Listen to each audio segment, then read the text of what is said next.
মেধাশক্তি, talent বা প্রতিভা, এর সাথে শিক্ষার কোনো সম্পর্ক নেই।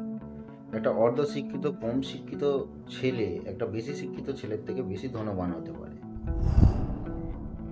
এবং এই মেধা সব জায়গায় দরকার পড়বে, সব ক্ষেত্রে দরকার পড়বে, না হলে সেই জিনিসটা ফুটিয়ে তুলতে পারবে না। একটা ভালো মিস্ত্রি হতে গেলে এই মেধার দরকার পড়বে, সেটা সব ক্ষেত্রেই।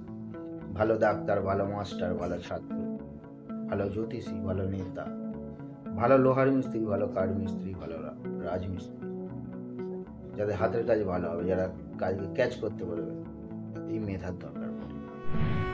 সূর্য এবং বুধ, এটি হচ্ছে মেধার সাথে যুক্ত থাকে, এবং লগ্ন এবং পঞ্চম যখন যুক্ত হয় তখন এই ট্যালেন্ট দিয়ে থাকে।